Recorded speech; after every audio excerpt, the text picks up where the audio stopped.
I had read this story as like a child. And I think this was pushed by like Bible conspiracy theorists and stuff like that, that we Mhm. didn't know where the Garden of Eden was. Mm. It like gives an exact location for the Garden of Eden.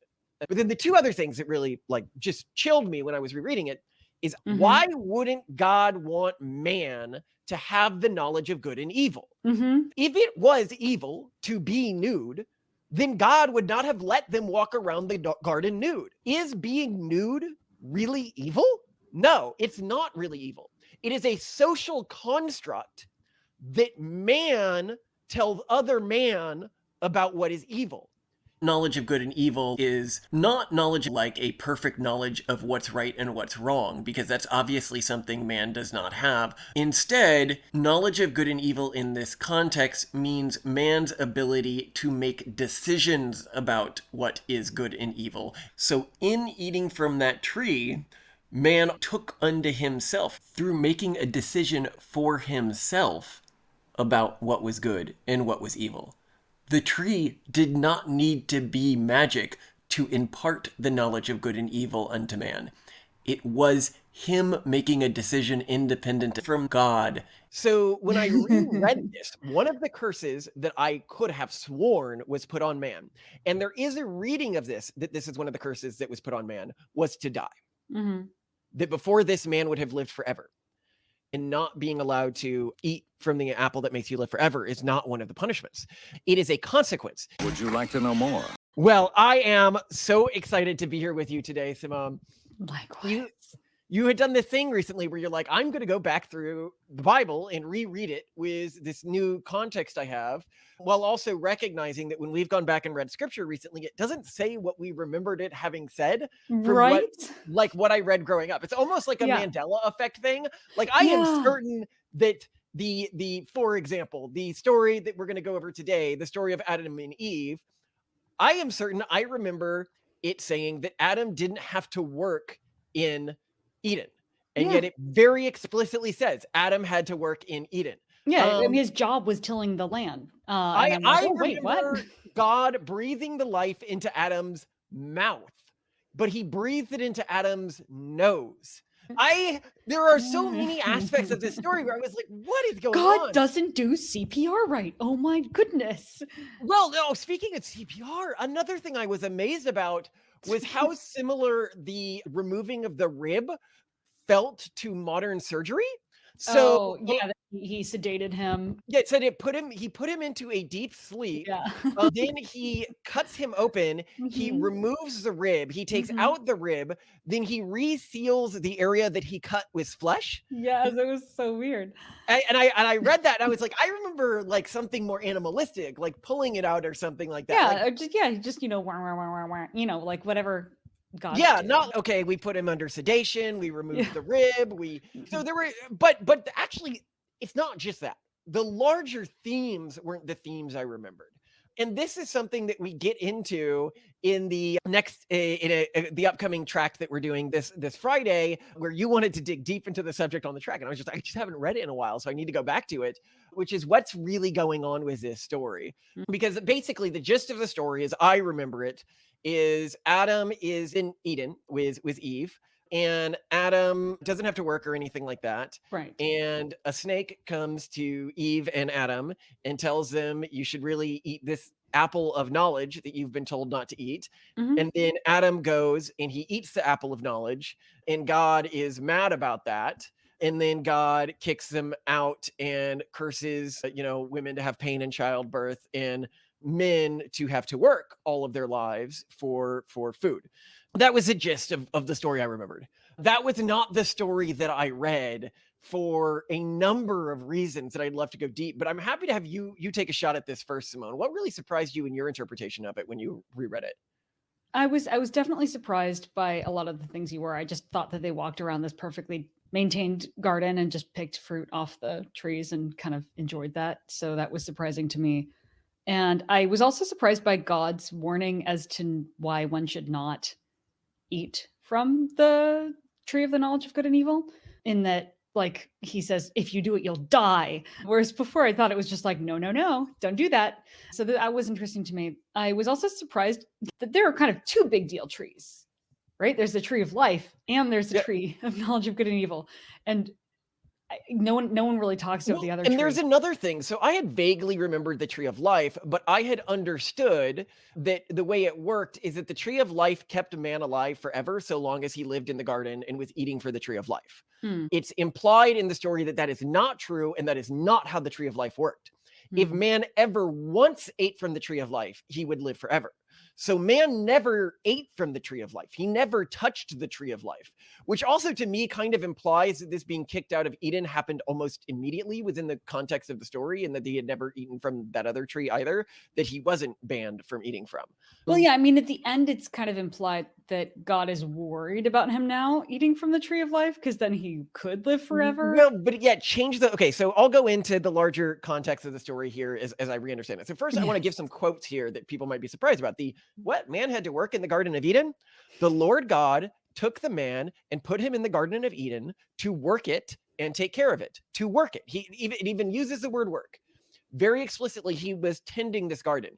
And it wasn't a garden that grew automatically. Another thing that was really interesting is it pointed out that plants, even magical plants in the Garden of Eden, cannot grow without water. And because it did not rain in those days, God had the water spring up from under the ground and then secede a number of times, like a global flood almost, but like a small watering level before man was brought into this garden to get it ready for man. But then after that, man had to take care of it. And it implies that at least part of taking care of it was the watering of it, because this water rising and automatically watering seems to have stopped when man came into the garden. So that Oh, I was didn't really, pick that up, but I mean, tending was definitely is obvious. He has a job. yeah. So the other big thing, and this is one that you really picked up on and wanted to pontificate on quite a bit, is man was not tempted by the serpent to eat from the tree of good and evil. And it was not a tree of knowledge. It's every time it's talked about, it's the knowledge of good and evil. It is a specific kind of knowledge. And I will delineate further later in this. It's not generic good and evil. It's a specific kind of good and evil. And this is something I didn't pick up on the first time I read it. But anyway, so how did the serpent trick go through this part of the story? Right. So the serpent's God. Well, he approaches Eve and to her specifically says, "Oh, you know that tree, you should try it." And she says, "Well, no, God said not to." And the snake's not God's full of shit. By the way, God made this snake as well. He first made all the animals in the Garden of Eden, and I had forgotten this, to help out Adam because God thought it was kind of mean to have Adam do all this work by himself. But none of them turned out to be really good helpers. So that's when he decided to make Eve. Which Oh, was I read that part as meaning something a little bit more salacious than that. So oh, God you put thought this all was of about the them knowing each other. well, yeah. So God put all the animals in front of man and he had them name them, and then none of them was a suitable companion for man. Well, what does that mean? Suitable companion, if a suitable companion is a woman. Well, no, but God said that he shouldn't toil alone. But for the man, there was not found a helper as his partner, a helper. And remember, God, so at 2:18, then the Lord God said, "It is not good that man should be alone. I will make him a helper as his partner." I mean, keeping this guy's working. He's trying to get him a helpful worker, and danger noodles I'll tell you and what, oxen are definitely more helpful than women at plowing a field. right. But we Um, don't know if he's plowing. He is tilling. That okay. could, I mean, you could do it. Okay, Tilling but could be a so very let's light let's labor. I mean, but oh, the quote's so funny. It is really funny that after God finds Adam and Eve, and he gets mad at Eve after asking what they've done, he says to the man, "Because you've listened to the voice of your wife and you've eaten of the tree of which I command you," blah blah blah. He then curses him. But that was Adam's problem, was listening to his wife, and I think that's so funny. Like Eve, she succumbed to social pressure. It's the snake's fault. But Adam, well, but Adam, because you've listened to your wife. yeah, you should have known better. Oh But well, I actually read Adam. this differently in context, and I'll Okay. explain what I think the actual correct reading of this is in just a second. So, before I go further with this story, something I really want to talk about that was quite transformative for me is I am reading this story idly. Right? I'm Hmm. like, okay, I'm reading it, I'm trying to learn from it, and I can come up with hypotheses about what I think that this is supposed to be telling us. As I believe God always tried to reveal as true a truth as he could to man when he was giving man true revelations, and it wasn't just, pagan nonsense. Right. And so this, I think, was one of the true revelations. And if it is one of the true revelations, then it should have contained as true a story as he could convey to early man, telling them some story. So the story that it seemed to me like he was telling was the story of man building civilization, of the first cities, of the development of human sentience and culture. And so I read the story, and something that just like immediately jumped out at me that was really weird is every time I had read this story as like a child, and I think this was pushed by like Bible conspiracy theorists and stuff like that, that we didn't know where the Garden of Eden was. Like the Garden of Eden was at some magical place, and some people hypothesized it's in Africa, and Joseph Smith hypothesized it's in America. And so like I read it, and it like gives an exact location for the Garden of Eden, and that shocked me to my core, kind of. I was like, what? Because it starts with that. The garden, before Adam even shows up, they're like really specific about where it is. Yeah, so I should be clear what it says. It says the Garden of Eden is at the headwaters of 4 rivers. 2 of the rivers don't correlate with rivers that we know about today. So they could have been streams, or their names could have been Maybe changed. they dried up. I mean, geology happens. Whatever. But 2 of the rivers, we definitely know what rivers they are. It's the Tigris and the Euphrates River. Well, we know where the Tigris and Euphrates River's headwaters are. Like, it's not a vague thing. The headwaters of the Tigris and Euphrates River, hold on, I have to pull up the name of that, is the Taurus Mountains in southern Turkey. Okay? And I'll put this on a map on the screen. Now, something really interesting happened. And I was like, okay, if I am accurate, if this is a story about the development of the first human cities and the development of Bronze Age man, then I should look up, this transition of man from being like an animal to being like a human as we think of him today. I should look up, what's the oldest city that we know of today? And shockingly, and this is one of those moments that I keep having when I'm looking at Bible stuff, and I'm like, what? Shockingly, it's a less than 2-hour drive from the Taurus Mountains. Sorry, I made a mistake here. It is actually in the Taurus Mountains. It is not a 2-hour drive from the Taurus Mountains. I was looking at where Google had put the pin for the Taurus Mountains on Google Earth, not taking into account that the Taurus Mountains aren't an exact point on the map. So it was exactly right as to where the first city was. Pretty wild. This accurately recalled. Now, keep in mind, this settlement was settled around 10,000 years ago.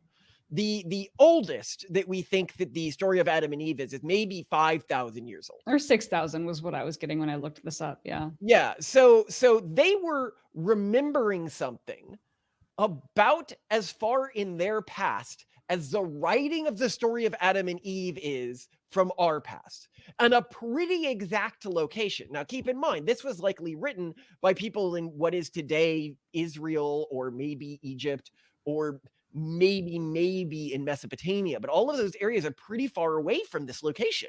The other thing that's really interesting is it said that when man left the garden, he left to the east. That was the direction that civilization spread from there. Now, if you know your Bronze Age history, you know that this is where civilization spread from this founding location, that most of the early civilizations were in the east. Well. Then it has something that sounds like a very bizarre contradiction. At the beginning of the story, it said that God made the Garden of Eden in the east. Well, if God made the Garden of Eden in the east and man left from it in the east, that makes no sense from the context of the original storytellers. That would have sounded like an anachronism. And yet, from the perspective of most of the Judeo-Christian followers today, the garden is in the east. In fact, there are very, very few Judeo-Christian followers to the east of this area in Turkey. So, AKA Turkey. Turkey now, yeah. So they changed their name for people who are wondering what she's God talking bless. about there. Yeah. That was really like chilling to me. And I think it shows this hypothesis of what I'm talking about, of God trying to explain man's early history. But then the 2 other things that really like just chilled me when I was rereading it is I had thought that man had eaten an apple of knowledge, or at least apple of like knowledge of good and evil. And that always really confused me.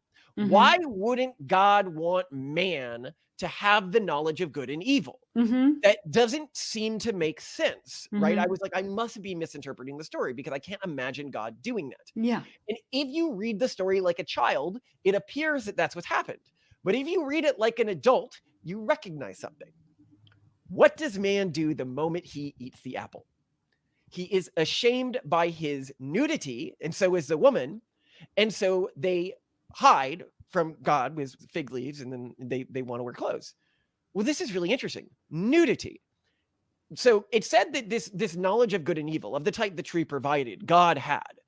If it was evil to be nude, then God would not have let them walk around the garden nude. One would hope. If it was truly evil, well, not one would hope, it said that God has this true knowledge of good and evil as God does a well. lot of weird So he things. also but has yeah. additional knowledge to this, that this is not real evil. Is being nude really evil? No, it's not really evil. It is a social construct that man tells other man about what is evil. It is an evolved idea around what is evil, around social norms and everything like that. Yeah, this is like something we actively need to tell our kids. No, when we go outside, you do have to wear pants. Yeah, And I remember my parents telling me that because that was kind of weird. So but this is critical, right? Because yeah. it now makes some other things make sense. We know that women in our society are much more prone to following social consensus than men are, Well, and are much more prone to generating these types of as social is the rules. case with Mr. Danger Noodle telling her what to do. Exactly, right? So we learn that you need to guard against this sort of social pressure that can come from your wives and from women in society. Hmm. In a big way in society right now, I think that this is potentially one of the problems we're having, is that the gender that is more susceptible to social conformity has equal power. And I do want women to have equal power in society, but there are negative consequences towards this social conformity, and it can lead to virtue spirals and stuff like that. Mhm. But let's talk about specifically the kind of evil that man engaged in, because this is so interesting. The evil that he engaged in is a type of evil that is disproportionately engaged in within religious communities. It is following man's social norms, okay, above God's effort and the word of God. That is the type of evil that man ate here. And it works perfectly for the theming of the story. If the theming of the story is about man first creating settlements, like small settlements that he was living in, and then expanding out and creating the first civilization, the first cities, when man was living in the woods, he didn't have this form of evil. Right? He didn't have this form of good and evil because he was just living in small trial structures, right? Like they might have had some rules, but they were much less developed than what began to evolve in cities. Mm-hmm. The good and evil of cities is the condemnation of walking around nude because it has negative social consequences. And I think that this has a bigger lesson to take away from it. And it's a very important lesson to me, which is what society says is good is what is pro-social. What society says is evil is what is antisocial.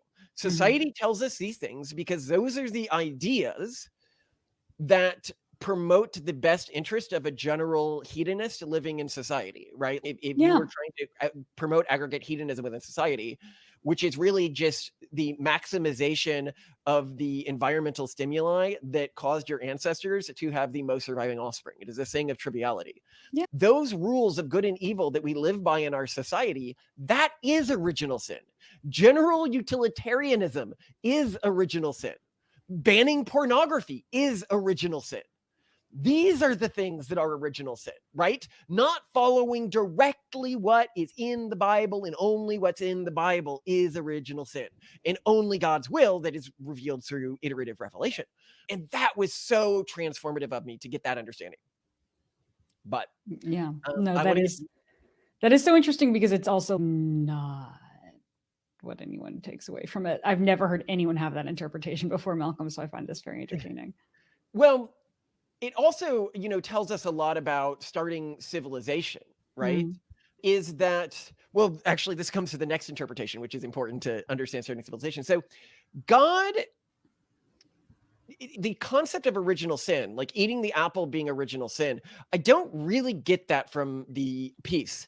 It doesn't really talk about sin anywhere. The snake tries to convince man to eat the apple because it says that it will make man more like God. And man Mhm. wants to eat the apple because it will make man more like God. A lot of the sin in what is happening here is a quest for God's knowledge. A quest for shortcuts to God is being condemned here. Well, But and that's actually something that really did surprise me from reading this again. I'm sorry to interrupt, but like when I read 3 to 322, then the Lord God said, "See, the man has become like one of us, knowing good and evil, and now he might reach out his hand and take also from the tree of life and eat and live forever." And that's when he's, "Oh, we got to guard the tree of life." But he said, "So the man has become like one of us." That's really interesting. Like you say, it's more being on his level in a weird way, I guess. So, what does the story mean when it says the type of knowledge of good and evil that man gained is the type that God had, and that man, in a way, became more like God when getting this type of knowledge of good and evil? What it clearly means in context is not knowledge of good and evil like a perfect knowledge of what's right and what's wrong, because that's obviously something man does not have, nor was it something that he showed when he first, like, put on clothes to hide his nakedness from God.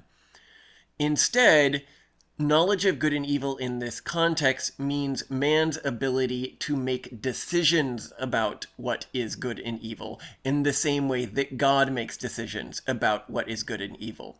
Without this knowledge or ability, what man thinks is good and evil, or what man knows is good and evil, is just what God lays out as good and evil. Knowledge of good and evil in this context means knowledge of good and evil that contrasts or has the potential to conflict with God's knowledge of good and evil.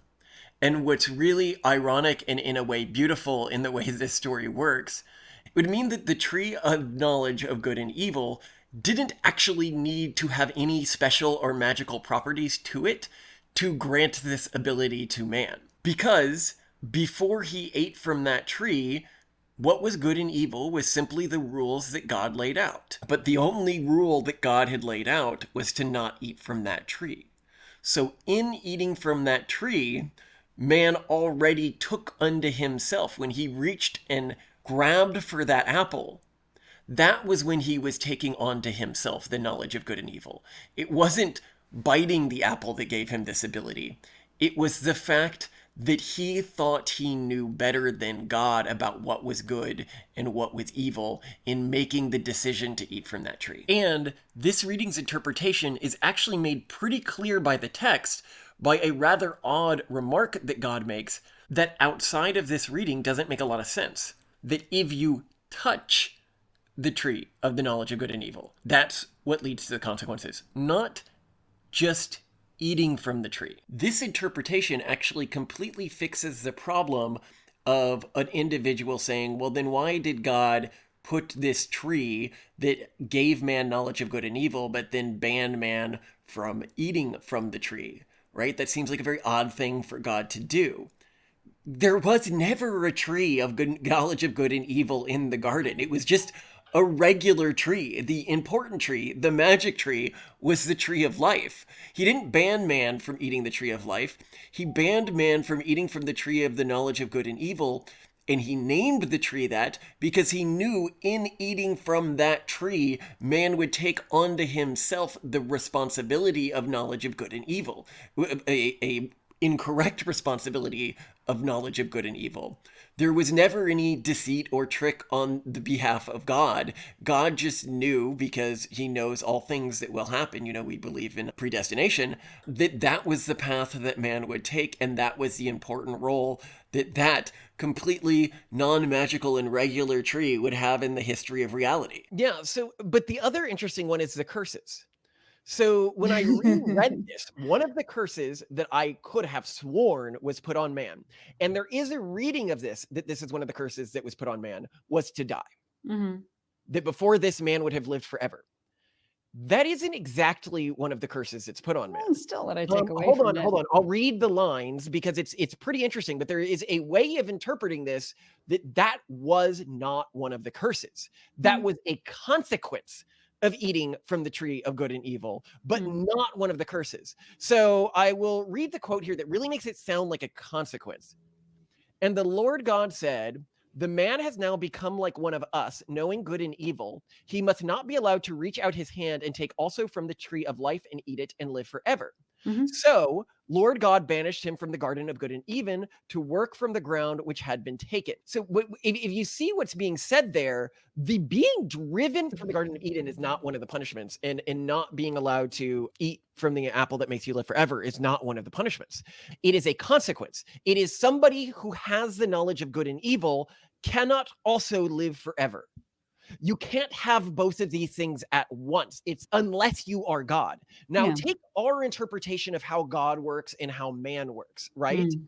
Man is made God eventually, millions of years from now, a God that lives outside of time, through this cycle of intergenerational improvement, right? Through this cycle of one generation martyring themselves for the next generation.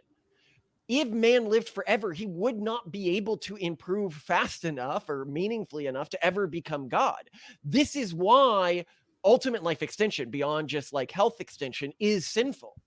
It is because it is to eat from the tree of everlasting life and stop this cycle of intergenerational improvement.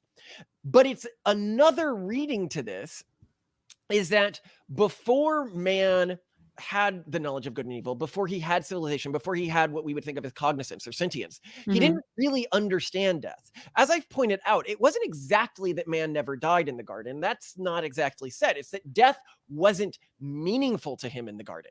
He, like all entities, pre-cognizance, pre-sentience, death isn't really important to them in the way it's important to us, because they have kids and they understand that their goal is to have kids. You know, a praying mantis has sex with another praying mantis and gets his head bitten off.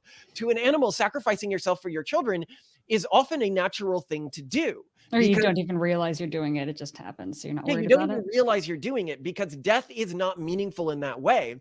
In a way, this knowledge of death and an elevation of death as something of horror and something to be feared is part of the curse. When you have this sentience, you also have death.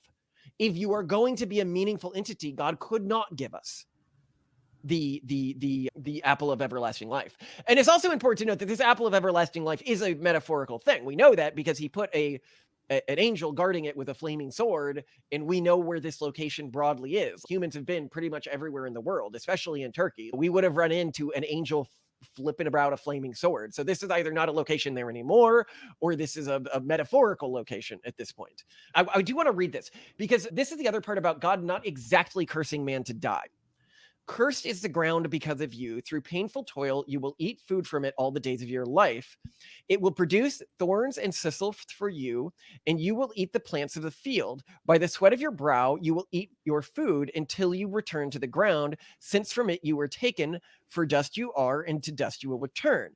So by this is more that you will have to work to eat food Yes. until you die. Not you're going to die and you weren't Well, going to and die the before. the work isn't going to be easy because he worked before. Yeah. He had a job before to the point where like he needed a helper and companion, but apparently it wasn't hard. And now And it this sucks gets, because there's weeds and they're spiky weeds. yeah, well, they're particularly difficult. And this gets really interesting to me. So in the following tract, we're going to be talking about something that humanity is facing right now. We call the trial of the lotus eaters. And I think what the trial of the lotus eaters is, what is causing demographic collapse, is man having overcome these initial curses. Most men no longer spend the majority of their days working the field for food. In fact, most man doesn't really need to work that hard anymore to sustain himself. You know, there's people who live by dumpster diving, like freegans. This is a thing that exists, right? For food.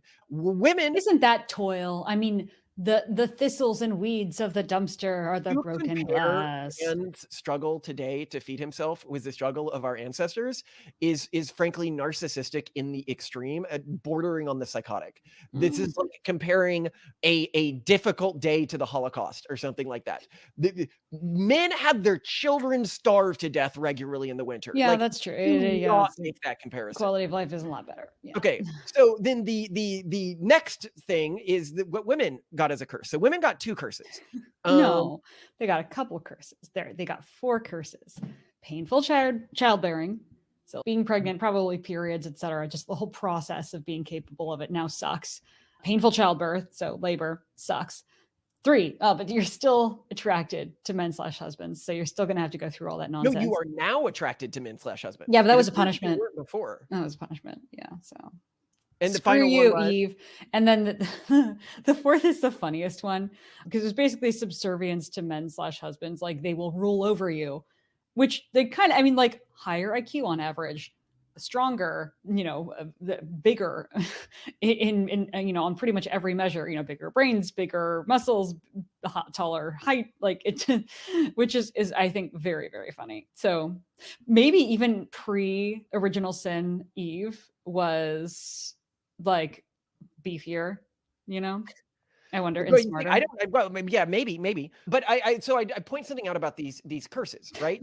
Is man's curse to need to work the fields is no longer really applicable in the modern era. Women's curse to have pain during childbirth, we now have epidurals. Yeah, we have epidurals. We have like pills where you can basically have a period once every 3 months or less. Yeah, I mean, yeah. Well, and women, and you can transition. I mean, you can go on man, hormone blockers and just not become female. So, listen, does a man rule over women anymore? No, not really. Not in our he's society. still smarter. What does Leah Thomas still beat the other women on the swim team? I'm sorry, Malcolm, but I think you might be wrong here. Well, I think you're saying should man rule over women, but I'm talking about our social structure today. I would say that women have disproportionate institutional power today. If you look at like the number of women who are graduating from university, if you look at in early jobs, not in like older jobs, but in early jobs, women have largely overcome this man rule over them thing. Systemically, we're entering more of a gynocracy phase. Well, and women, what's the word that they use for woman liking her husband? Your desire will be for your husband. Is this most women's desire anymore? Yeah. Well, their desire will be for rom-com fictional characters. Yeah, their desire is for the characters in 50 Shades of Grey. No, yeah. the point being is, I think some people look at this and they're like, this is man sinning by not having these curses apply to him anymore. And I think that is an incorrect reading. I think that God is a smart God. He knew we would develop technology. There is no technology that we have that is not... 2 planes and a helicopter. I mean, 2 boats and a helicopter. I always come back to this. People who aren't familiar with the story, a guy, like a flood's coming. He says, God will save me. A boat comes to try to save him. He sends it away. He says, don't worry, God will save me. Another boat comes. He says, don't worry, God will save me. A helicopter comes. He says, don't worry, God will save me. At heaven, he goes, why didn't God save me? And he goes, what do you think the 2 boats and a helicopter were for? God, it is extremely arrogant for God to demand that, for man to demand of God that his miracles appear in a format that is suitably thaumaturgical for him. God's miracles are most shown in the modern age through logic and reason and the gifts that God gave man's ability over nature.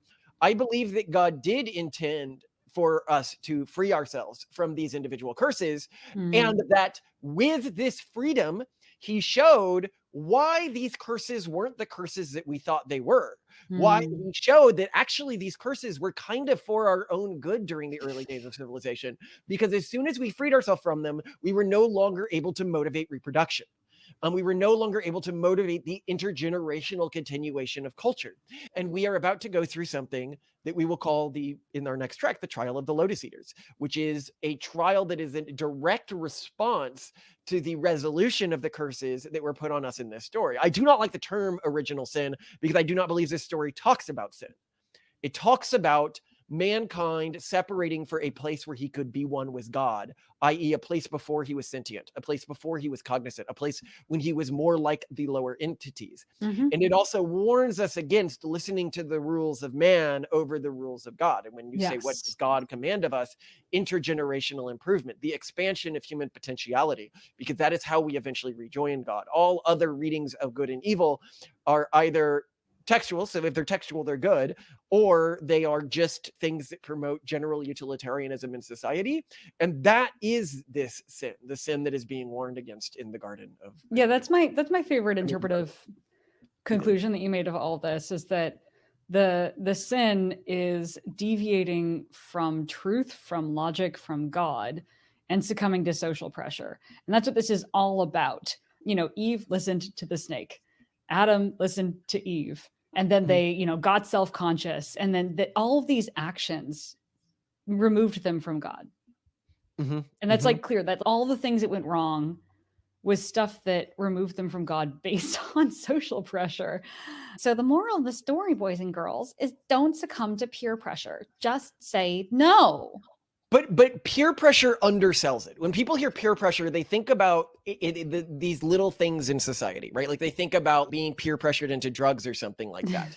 It's a much bigger form of peer pressure. It's the peer pressure of wearing clothes, okay? It's not saying go around as a nudist, but to recognize that there is no intrinsic good or evil to wearing clothes. There is no intrinsic good or evil to a lot of these things in our society that are stopgaps, that are rules that we create to promote pro-sociality, and that to elevate just this human idea of good and evil that developed in these first settlements and these first civilizations is to elevate the highest order of sin. It is a very hard rule and lesson to follow. It's not the easy, don't succumb to the peer pressure of randomness. It's don't succumb to the peer pressure of your church when they say something like pornography is sinful if it doesn't directly say in the Bible that pornography is sinful. Well, also because or it doesn't directly often is like a matter of life and death. If you get thrown out of your village or whatever, and there's no food. Well, this is the question: are we commanded when we see truth that other people don't see? Are we commanded to say that truth? Are we commanded to teach that truth? And I believe that we are within a narrow subset. So we are to the people who are capable of hearing it, but we should not out ourselves in a way that leads to any sort of danger for people in our community. And this matters a lot when we end up talking about some of the mistakes I think specific Abrahamic faiths make. And this is something that we'll talk a lot about in future tracks. But I think that a lot of people have this belief that if something is done in the name of God, it must be what the God of the Bible suggested that we do. And yet we see constantly throughout Christianity, throughout Judaism, throughout Islam, elements that were sort of pop paganism or pop culture of the time, accidentally working themselves into these religions. And when these things worked themselves into a religion at a time of antiquity, it can be uniquely difficult to sort the lessons of God from the things that were just, I don't know, like Canaanite culture, for example. And so it's something that is really important to look back through these stories with and say, do these stories have predictive power? Where being able to point exactly where the earliest city is, right? Do they teach important lessons, or are they the accidental adaptation of some nearby pagan culture? And it's critical, I think, for the advancement of humanity that we do look at textual sources with this critical eye and understand that they are not immune to the tampering with. I mean, we see this today. People today point out they worship. There's these Catholics in Latin America who worship Santa Muerte, which is an unofficial saint, which is a red-robed human skeleton that is paraded around town, and you pray to it for things like, what's an example? All the naughty stuff you shouldn't pray to Jesus. I want sex, or I want this person dead. I'm really mad at them. And they're like, yeah, but we'd be embarrassed to pray to God about this. And, she's a saint of the people. And it's like, bro, if you can't tell that what you're worshiping, like, I know what that entity is. That's a very obviously, to me, not an entity. They're like, no, but we're doing it in the name of God. She's an intermediary for God. Just saying this is replacing, taking a pagan script and replacing the God's name in it with Yahweh doesn't make it sanctified, no matter when it happened. But we'll get to this later.